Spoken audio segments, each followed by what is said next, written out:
Hello বন্ধুরা, আবার চলে এসেছি অনেকদিন পর নতুন একটা গান নিয়ে। তো আজকে গানটা বেসিক্যালি বলবো কালাঙ্ক। গিটারের যে ইন্ট্রোটা ওটা কীভাবে করবে। তো সেই ইন্ট্রোটা বেসিক্যালি করতে গেলে আমাদের এখানে সিলেক্ট করতে হবে একদম এইখানটা, 3rd স্ট্রিং 5th ফ্রেট।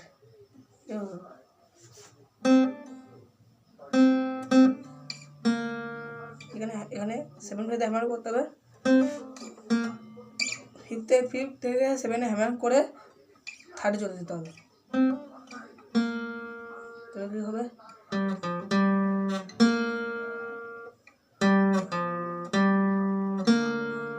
পাঁচ তিন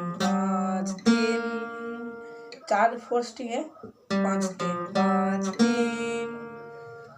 এবার বলবো 5th থেকে আমাদের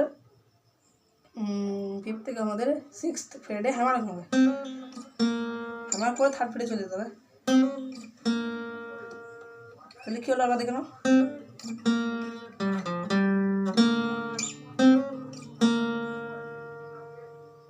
আবার কিছু থেমে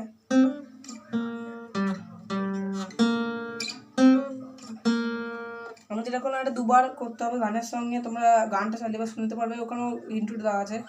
তো এভাবে করবে, ইন্ট্রোটা হয়ে যাবে। আমি এর আগে একটা গান ছেড়েছিলাম, পুরো কালামটা বাজিয়েছিলাম, কিছুটা বাজিয়েছিলাম গানের সঙ্গে। দেখে সেই ভিডিওটা না দেখলে বলে আমার চ্যানেলে চলে গিয়ে দেখে নেবে। আমি থাম্বনেল দিয়েছি কালাঙ্ক গিটার বলে, ওই থাম্বনেলটা ক্লিক করে দেখে নেবে, গানটা কিনতে পারো। আর যদি কেউ সাবস্ক্রাইব না করে থাকো তো আমার এই ইউটিউব ভিডিওটা প্লিজ সাবস্ক্রাইব করে নেবে, যাতে আমার কোনো ভিডিও সাথে আপনাদের চলে যায় এবং খুব সহজভাবে বুঝিয়ে দিই আমি, এবং খুব তাড়াতাড়ি সেটা শিখতে পারে। আমি আরও অন্যান্য গান ছাড়ি, শুধু গিটার গানও ছাড়ি, শর্ট ভিডিও ছাড়ি, অন্যান্য জিনিসের দিও। তো ভিডিওটা ভালো লাগে লাইক, কমেন্ট, শেয়ার আর সাবস্ক্রাইবটা যেন করতে ভুলবেন না। আমি আবার পরবর্তী ভিডিও মিলবো। Tata, bye by.